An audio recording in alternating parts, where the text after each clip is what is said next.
आज मैं हमारे पशु परिसर के अभ्यर्थियों को इस वीडियो के माध्यम से समझाऊंगा कि कृत्रिम गर्भाधान में कौन कौन से उपकरण काम में लिए जाते हैं और इनका कैसे रख रखाव किया जाता है, अर्थात किन किन सावधानियों से गुजरें कि हमारा कृत्रिम गर्भाधान सफल हो।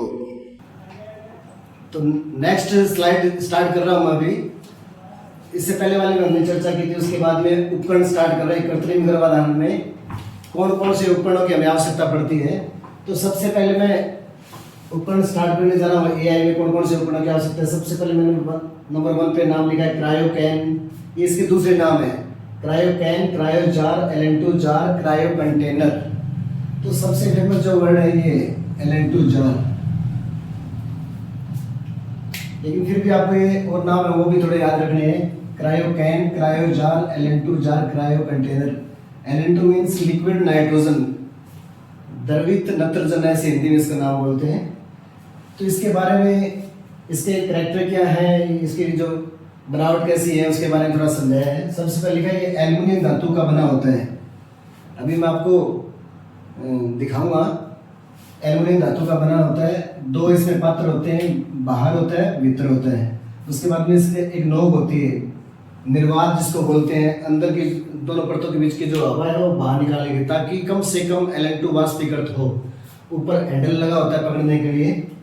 इसके 2 टाइप होते हैं, तो बी होता है, टी होता है। बी है मतलब बी मीन्स है बायोलॉजिकल, टी मीन्स है ट्रांसपोर्ट, ए मीन्स है अप्लायंस है। जो बायोलॉजिकल वाला होता है मतलब बायोलॉजिकल लाइव मतलब जीवित, इसमें स्ट्रा मिलेगी, गोबलेट मिलेगा, कैनिस्टर मिलेगा। मैंने नीचे लिखा है यहाँ पे। बीए की क्या पहचान रहेगी। बीए में कैनिस्टर होगा, गोबलेट होगा, स्ट्रा होगी, उसमें खांच भी होगी। ये सब कुछ मैं आपको यहाँ दिखाऊंगा, साथ साथ प्रेजेंट होंगे इसमें। और जैसे बीए के ऊपर 3 लिखा है या टीए के ऊपर 20 लिखा है, इसमें 3 या 20 जो भी है, कई जगह 10 होता है, कई जगह 35 होता है। जो भी नंबर लिखा है उस नंबर का यहाँ पे अर्थ क्या है, उसमें कैपेसिटी कितनी है उसकी, वो भी लीटर में। कोई भी जार है उसकी कितनी कैपेसिटी, जैसे BA 3rd का मतलब है ये बायोलॉजिकल प्रकार का ये क्रायोकैन जार है जिसकी कैपेसिटी 3 लीटर है। ऐसे टी मतलब ट्रांसपोर्ट टाइप का एक क्रायो जार है जिसकी कैपेसिटी है 20 लीटर क्षमता, जिसमें कुल 20 लीटर LN2 आ सकती है, इसमें 3 लीटर LN2 आ सकती है। अभी जैसे मैं कंपैरिजन कर रहा था BA और टीए में, डिफेंस की बात करें, इसमें कुछ नहीं होता, सिर्फ गैस सप्लाई के लिए काम में लेते हैं। कैनिस्टर भी नहीं है, गोबलेट भी नहीं है, स्ट्रा भी नहीं होती है, खांच भी नहीं होती है, सब कुछ एब्सेंट होता है इसमें। ये करैक्टर की चर्चा थी, मैं आपको अभी डिटेल से और भी बताऊंगा। इसके बाद में है क्रायोकैन का रख रखाव या क्रायोकैन को कैसे रखना चाहिए। तो इसमें सबसे पहले लिखा है रबर रिंग। इसके नीचे ना रबर रिंग लगी होनी चाहिए, नीचे पैड भी होना चाहिए, लुढ़कना नहीं चाहिए। लुढ़केगा तो गैस या जो सीमेंट स्ट्रा है वो डेड हो सकती है। निर्धारित ढक्कन होना चाहिए, कोई दूसरा ढक्कन नहीं लगाना। दूसरा ढक्कन लगाओगे तो गैस लीकेज होगी, गैस लीकेज होगी तो गैस कम हो जाएगी, सीमेंट स्ट्रा डेड हो सकती है। बेल्डिंग किया हुआ कोई भी ढक्कन यूज नहीं करेंगे। इसके बाद में लिखा है सीधा रखें, इसको टेढ़ा मेढ़ा नहीं रखना है। वही बात बार बार से, अगर टेढ़ा रखें तो गैस लीकेज हो सकती है। सीधा रखना है इसको, टेढ़ा नहीं रखना है। एक से अगर अधिक आपके पास जार हो, कहीं ले जा रहे हो, तो एक दूसरे के ऊपर नहीं रखने हैं उनको। उसके बाद में कठोर फर्श नहीं होना चाहिए। जहां आप रख रहे हो तो वहां फिसलन हो सकती है, फिसलेगा तो लुढ़क सकता है तो गैस लीकेज हो सकती है। जिस कमरे में आप रख रहे हो वहां वो कमरा हवादार होना चाहिए। अगर हवादार नहीं होगा तो एकदम है ना गैस, अगर LN2 जैसे हमारा जो LPG गैस होता है वैसे ही अगर फट सकता है, फटने से वहाँ नुकसान हो सकता है। धूप से बचाना है, अगला पॉइंट लिखा है यहाँ पे, धूप से बचाना है। धूप से बचाने से क्या फायदा मिलेगा, बार बार एक ही बेनिफिट है। जो भी ये काम करोगे उससे क्या होगा, हमारा जो LN2 है वो लंबे समय तक चलेगा, उसमें गैस है वो लंबे समय तक चलेगी। इसके बाद में लिखा है वैक्यूम, जो नोब होती है जिससे हम निर्वात बोलते हैं, उसे छेड़छाड़ नहीं करनी। छेड़छाड़ करेंगे तो वहाँ पे जो परत है वो परत डिस्टर्ब हो जाएगी। परत डिस्टर्ब होने से गैस लीकेज होने की संभावना हो जाती है।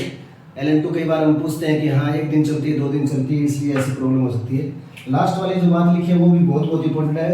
साल में एक बार, वर्ष में एक बार LN2 जो जार है उसको साफ करना चाहिए। जितना भी उसमें कचरा हो धो के उसको साफ करना चाहिए। अभी मैं प्रैक्टिकली थोड़ा सा आपको दिखाऊंगा। ये आप सभी को ये नजर आ रहा होगा, जैसे मैंने यहाँ पे लिखा है हैंडल होना चाहिए। जैसे मैंने ऊपर पकड़ रखा है, ये हैंडल है इसका, ऊपर ढक्कन है। ढक्कन टाइट होना चाहिए, लूज नहीं होना चाहिए, निर्धारित ढक्कन होना चाहिए, बेल्डिंग किया हुआ ढक्कन नहीं होना चाहिए, बिल्कुल टाइट होना चाहिए। इसके बाद में इसके ऊपर आप देखो नोब तो नहीं है, आजकल नोब नहीं आती, पहले नोब आती थी। यहाँ पे आपको नजर आ रहा है BA थर्ड लिखा है इस पे।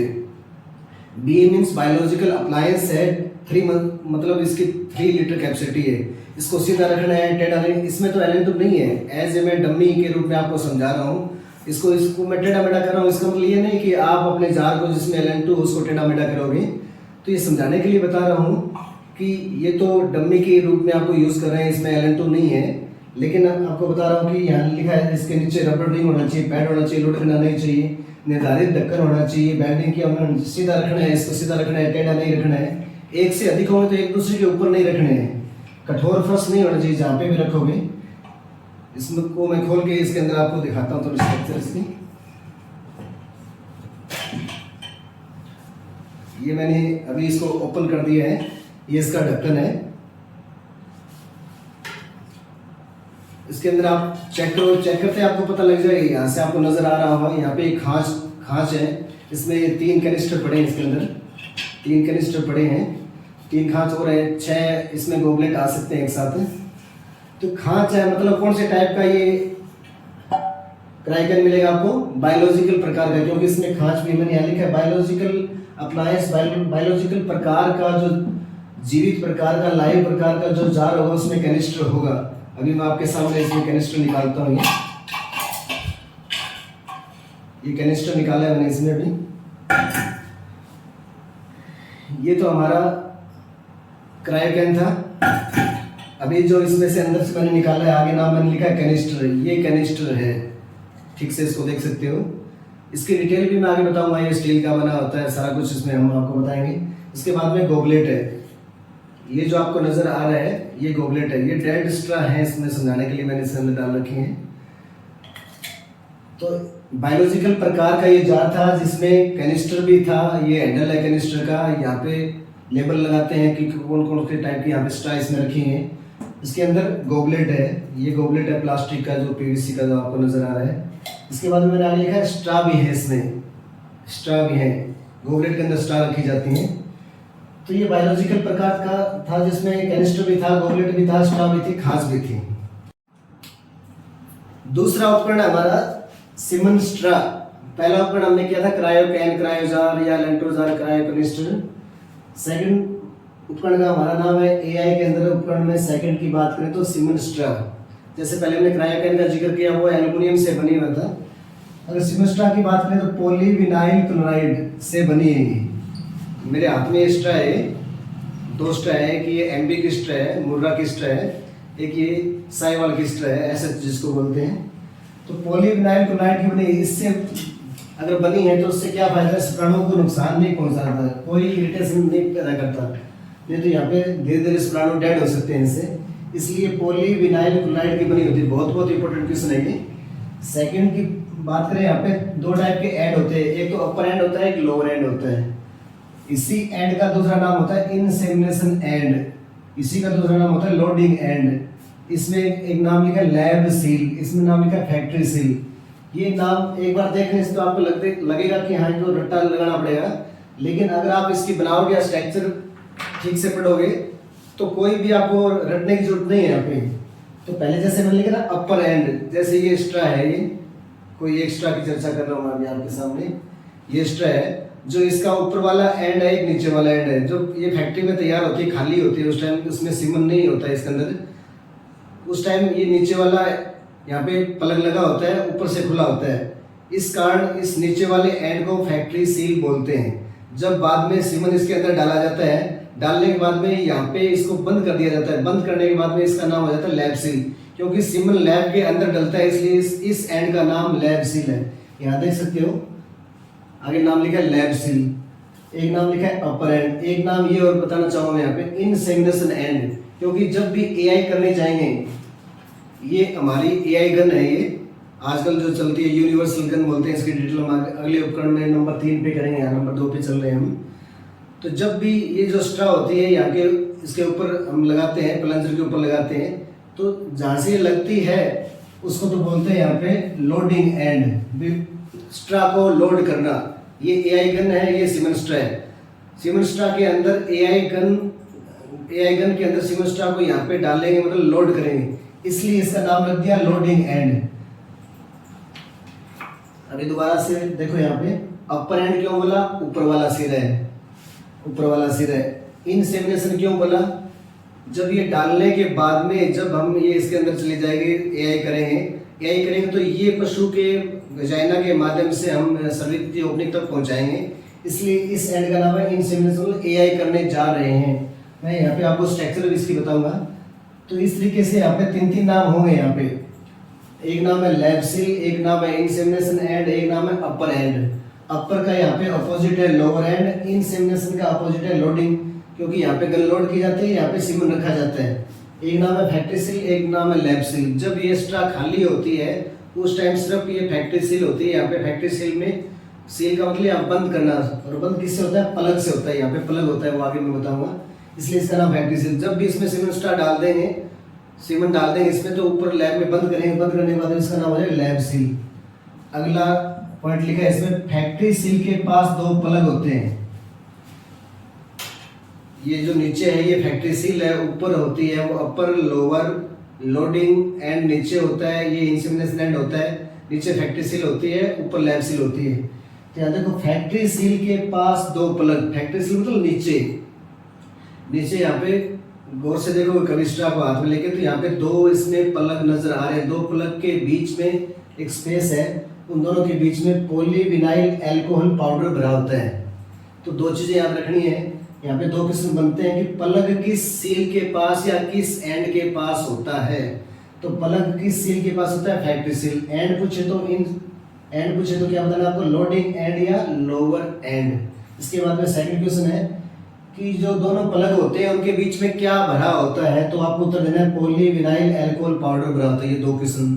थर्ड क्वेश्चन अगर गहराई से पूछें तो यहाँ पे इनकी लंबाई भी पूछी जाती है। जो दोनों प्लग होते हैं वो 5 mm उनकी लंबाई होती है।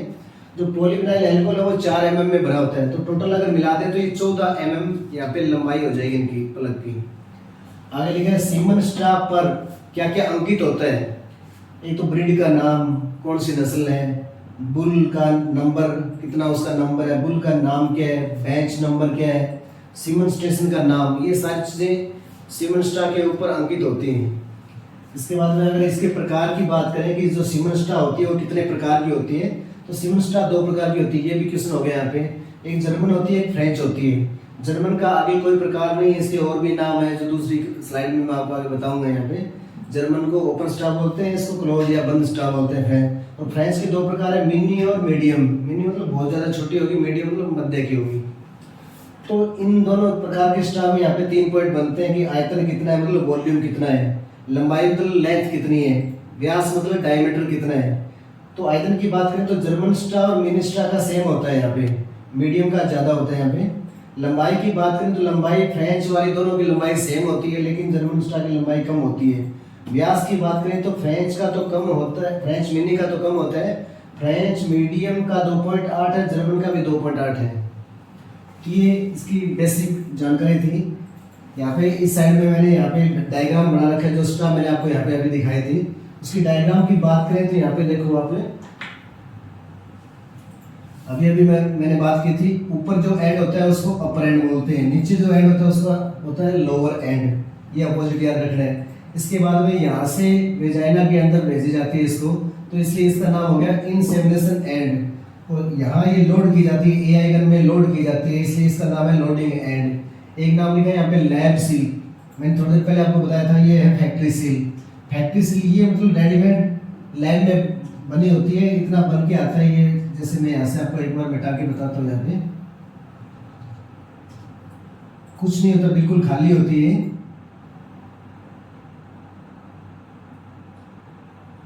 अभी जो आपको स्ट्रक्चर नजर आ रही है, इतनी ही फैक्ट्री में बनती है पहले। अभी जो आपको नजर आ रही है यहाँ पे ये ओपन होती है, यहाँ पे क्लोज होती है। जो क्लोज होती है उसका नाम है फैक्ट्री सील। फैक्ट्री में बन के आ गया, यहाँ पे पीवीसी से बन के आ गई।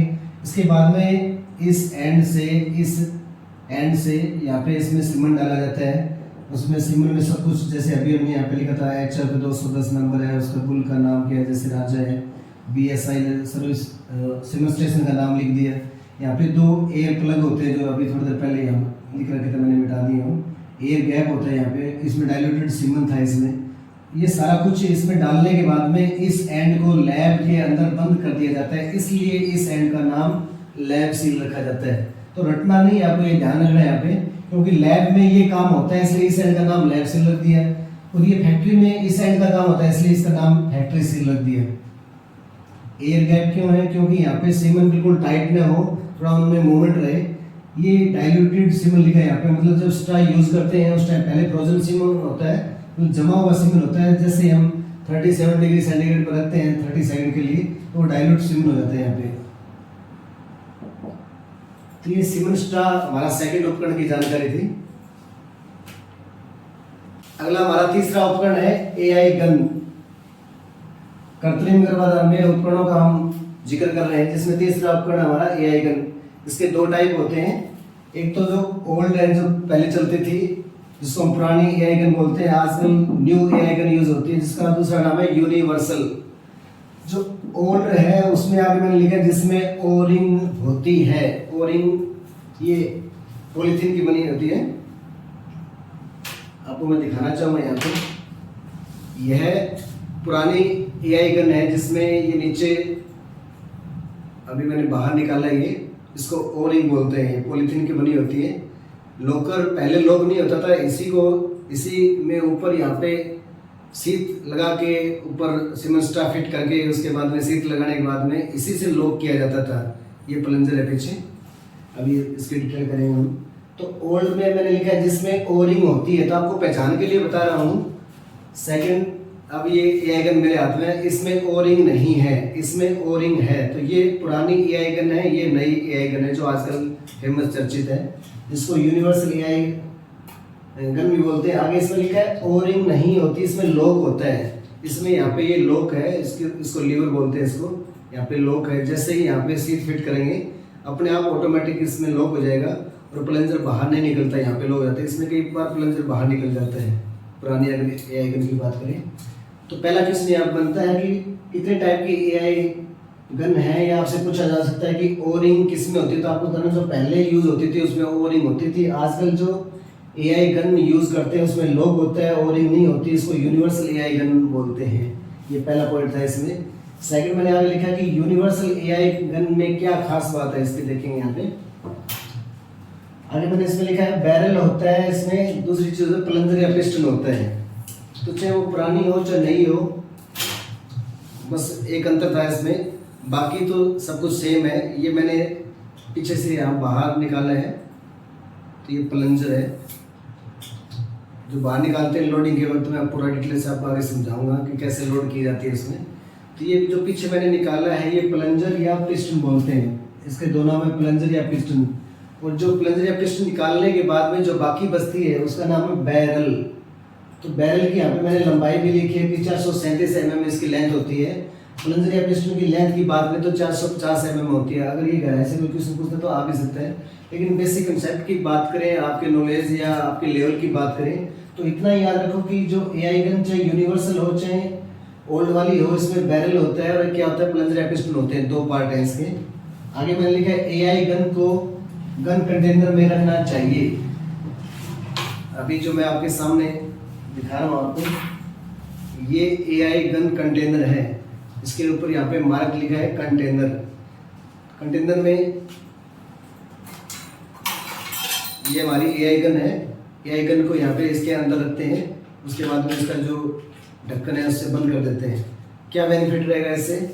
अगर बाहर आप सीधा रखते हो एआई गन को, बाहर अगर आप सीधा रखते हो तो कोई भी इसके ऊपर बैक्टीरियल, वायरल, फंगल कोई भी संक्रमण हो सकता है। इसलिए जैसे आपने एआई गन की उसको साफ सुथरा करके वापस एआई गन को गन कंटेनर के अंदर रखना है। आगे मैंने लिखा है एआई गन में बैरल का ये शेप है, ये बैरल है, बैरल की ये शेप है। प्लंजर की बात करें तो ये प्लंजर की शेप होती है। आगे लिखा मैंने स्टेनलेस स्टील, दोनों ही पार्ट किससे मिलकर बने होते हैं, स्टेनलेस स्टील से मिलकर बने होते हैं। बार बार मैं ये नाम लिख रहा हूँ, जैसे सबसे पहले मैं क्रायोगन में लिखा था कि एल्युमिनियम से बना होता है, उसके बाद में सेकंड उपकरण किया हमने सीमेंट स्ट्रा, उसमें लिखा था मैंने पीवीसी से बना होता है। अभी मैं एआई गन की बात कर रहा हूँ कि एआई गन किससे मिलकर बनी होती है, स्टेनलेस स्टील से बनी होती है। तीनों में अलग अलग नाम आए हैं, एल्युमिनियम, पीवीसी और अभी यहाँ पे नाम है स्टेनलेस स्टील। तो ये मेजर पार्ट है इसके, मेजर इसमें क्वेश्चन है। ये थर्ड उपकरण का जिक्र हमने किया AI गन। अगले उपकरण का हम जिक्र करेंगे सीथ। जब भी हम लोडिंग करते हैं सीमेंट स्ट्रॉ लोड करने के बाद में ऊपर सीथ या कवर लगाते हैं। ये सीथ भी है और इसके साथ कवर भी है। अभी जैसे मैं इसको हटा रहा हूँ,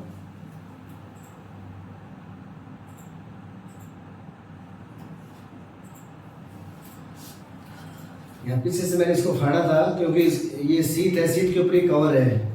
जब तक हम सीथ को यूज़ नहीं करते हैं तब तक इस कवर को फेंकना नहीं है। जैसे मैंने अभी थोड़ी देर पहले आपको बताया था, जो AI गन यूज़ करते हैं, गन को कंटेनर में रखते हैं, ऐसे ही ये सीथ है, सीथ के ऊपर ये कवर है, ये कवर है। तो जब तक ये यूज़ नहीं करोगे तब तक ये कवर हटाना नहीं है। वही बात सेम है कि इसमें बैक्टीरियल वायरल कोई फंगस इन्फेक्शन न हो जाए। यहाँ पे सीथ के बारे में आगे मैंने लिखा है, सीथ विद कवर, सीथ के ऊपर कवर होना चाहिए। आगे लिखा मैंने PVC से बनी। थोड़ी देर पहले भी आपने देखा होगा, ये वर्ड पहले भी आया है। PVC से बनी क्या चीज़ थी? सीमेंट स्ट्रॉ भी PVC से बनी होती है और सीथ है वो भी PVC से बनी होती है।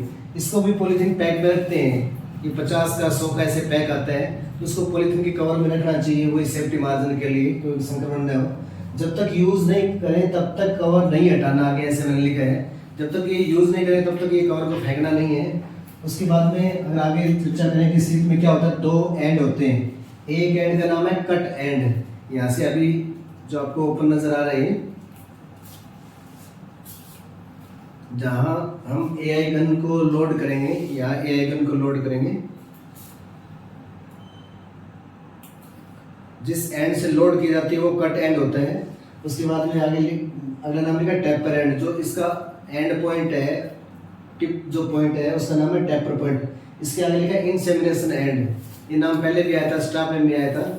जैसे इसको इसके अंदर लोड कर लिया तो ये जो टेपर एंड है या इंसेमिनेशन एंड है, क्योंकि यहाँ से सीमेंट डिपॉजिट होता है वेजाइना के अंदर, इसलिए इसका एक सेकंड नाम भी लिखा है। इस स्ट्रक्चर की बात करें तो इसका जो ओपन एंड था, जो कट एंड है, जो कट करके इसमें डालेंगे। अगर कट नहीं करें, कई बार गलती से कट नहीं करते तो सीमेंट वहीं रह जाएगा। तो कट एंड है, 2 एंड है। ये यहाँ छोटा छिद्र भी होता है इसके ऊपर ओपनिंग पे। इसकी लेंथ की बात करें तो 443 mm इसकी लेंथ होती है। तो 3 टाइप की लेंथ होगी यहाँ पे। बैरल की बात करें, बैरल का मतलब प्लंजर विदाउट AI गन। तो ये बैरल है, इसमें अगर इसके अंदर प्लंजर लगा देंगे तो ये AI गन बन जाएगी। तो बैरल की लेंथ है 437।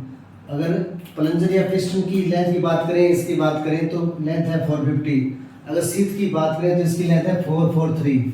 तो ये बढ़ते क्रम में आप याद रख सकते हो। बैरल के बाद में सीथ, सीथ के बाद में प्लंजर, 3 टाइप की लेंथ के किस्म भी बन सकते हैं इसके। इसी सीरीज में 5वें उपकरण की चर्चा मैं करने जा रहा हूँ आपके सामने। यहाँ पे 5वें में नाम लिखा है LN2 लिक्विड नाइट्रोजन, जिसको हिंदी में द्रवित नत्रजन बोलते हैं। इसमें बहुत इंपॉर्टेंट क्वेश्चन है ये, इसका टेम्परेचर कितना होता है? -196 डिग्री सेंटीग्रेड। बहुत एग्जाम में आया हुआ है, ICR एग्जाम में भी आया है, दिल्ली एग्जाम में, राजस्थान में, सब में, नेट एग्जाम में भी आता है। इसके बाद में आगे लिखा है ये किस नेचर की होती है, इसकी फिजिकल कैरेक्टर क्या है। इसमें मैंने लिखा रंगहीन, गंधहीन, विषहीन, कुचालक, विद्युत की कुचालक होती है, चुंबकीय भी होती है। ये कैरेक्टर बहुत बढ़िया है इसके, तभी हम इसको ठीक से यूज कर सकते हैं। वातावरण की बात करें तो छोटी क्लास में हमने पहले पढ़ चुके हुए, आपकी 79.99% मतलब 80% के आसपास वातावरण में मिलती है LN2। अगर 1 किलो नाइट्रोजन की बात करें तो उसमें 1.22 लीटर कैपेसिटी है LN2 की। ये नॉर्मल जाएगा, जिसमें सबसे इंपॉर्टेंट क्वेश्चन यहाँ पे बनता है कि LN2 का टेम्परेचर बताओ। -196 डिग्री सेंटीग्रेड। डिग्री सेंटीग्रेड भी याद रखना है, माइनस भी याद रखना है। इसकी रख रखाव की बात करें, मैनेजमेंट की बात करें तो LN2 को कैसे रखना चाहिए। कमरे में खुला छोड़कर ही कमरे में प्रवेश करने तो श्वास में दिक्कत होती है, ये पॉइंट मैंने लिखा है इसमें, क्योंकि इससे दम घुटने लग जाएगा। अगर कमरा पैक है तो उसमें खिड़की, रोशनदान, वेंटिलेटर होना चाहिए। दस्ताने पहनकर ही LN2 डालें, वरना फ्रोस्ट बाइट। बहुत इंपॉर्टेंट क्वेश्चन है ये। चमड़ी का जलना मतलब फ्रोस्ट बाइट, हाथ जल सकता है, चमड़ी जल सकती है, जिसका नाम है फ्रोस्ट बाइट। दस्ताने नहीं पहनने या अगर LN2 आपके हाथ पे गिर गई है तो चमड़ी जल सकती है, उस चमड़ी के जलने को नाम बोले यहाँ पे फ्रोस्ट बाइट। बहुत इंपॉर्टेंट क्वेश्चन है ये। एक आगे क्वेश्चन आएगा फ्रोस्ट लाइन, वो उसकी चर्चा करेंगे जब हम यहाँ पे सीमेंट स्ट्रॉ लोड करेंगे तब। हाथ पर गिर जाए तो बाई चांस अगर हाथ पर गिर गई तो हाथों हाथ ठंडे पानी से आपको धोना है इसको। जार का जो ढक्कन है ये आमतौर पे ऐसे आपको लगता हो कि LN2 उड़ जाएगी, इसलिए जार का ढक्कन बहुत टाइट होना चाहिए, लेकिन ये इसको ठीक से समझना यहाँ पे बहुत इंपॉर्टेंट है। ये जार का ढक्कन किस बनता है, जार का ढक्कन टाइट करना चाहिए, बिल्कुल टाइट करना चाहिए। तो उत्तर करना आपको टाइट करना है, बिल्कुल टाइट नहीं करना। अगर आप बिल्कुल टाइट करोगे तो क्या हो जाएगा, जार टूट सकता है, फट सकता है। LN2 क्योंकि कमरे की ताप पर भी वाष्पीकरण होती है, इसलिए थोड़ा बहुत वाष्पीकरण होगा तो वहाँ पे ढक्कन के किनारे के आसपास जम जाएगा तो कोई दिक्कत नहीं है। थोड़ी बहुत LN2 उड़ने की संभावना है, लेकिन फटने की संभावना नहीं है। इसलिए बहुत इंपॉर्टेंट है, जार को टाइट तो करना है लेकिन बिल्कुल टाइट नहीं करना है। तो ये मैनेजमेंट था, रख रखाव था कि LN2 को कैसे रखना चाहिए। उसके बाद में कुछ उपकरण यहाँ पे हमारे और भी हैं जो मोस्टली काम आते हैं। वैसे 5 जो मेजर हैं वो पहले वाले वो इम्पोर्टेंट है। उसके बाद में 5 उपकरण और भी हैं, जैसे मैंने यहाँ पे लिखा semen straw holding forceps. Semen straw holding forceps, जब भी जार से हम सिमन स्ट्रा निकालेंगे तो ये हमारी होल्डिंग फोर्सेप है। वैसे ये यहाँ पे स्टेनलेस स्टील की है मेरे पास, वैसे प्लास्टिक की होनी चाहिए। मैंने यहाँ पे लिखा है सिमन स्ट्रा होल्डिंग फोर्सेप। नाम से समझ में आ रहा है कि सिमन स्ट्रा को काबू करने वाला उपकरण। तो ये सिमन स्ट्रा को काबू करने, आगे इसकी नोक देखो यहाँ पे थोड़ी सी फोल्ड है, तो सिमन स्ट्रा को आराम से यहाँ पे पकड़ सकते हो। तो सिमन स्ट्रा को पकड़ने वाला उपकरण, होल्ड मतलब काबू करने वाला उपकरण, मतलब फोर्स, ऐसी फोर्स है जो सिमन स्ट्रा को काबू करती है, वो प्लास्टिक या स्टील की बनी होनी चाहिए। नेक्स्ट ये है सिमन स्ट्रा कटर। जब भी सिमन स्ट्रा का कौन सा एंड काटेंगे, लैब सील वाला। ये भी पूछा जाता है कि जब लोडिंग की जाती है तो सिमन स्ट्रा का कौन सा एंड कटेगा, तो आएगा अपर एंड या इंसेमिनेशन एंड या लैब सील काटी जाती है। ये प्लास्टिक का बना है यहाँ पे, तो सिमन स्ट्रा के अंदर ऊपर पैक करके यहाँ पे पीछे से इसको दबाते हैं, पीछे से दबाएंगे तो सिमन स्ट्रा ऊपर से बिल्कुल 90 डिग्री पर समतल कट जाएगी। उसके बाद में लिखा है थार्मोमीटर, टेम्परेचर मेंटेन करते हैं इसको। जब भी नेक्स्ट उपकरण का नाम लिखा है यहाँ पे थर्मस स्लीव।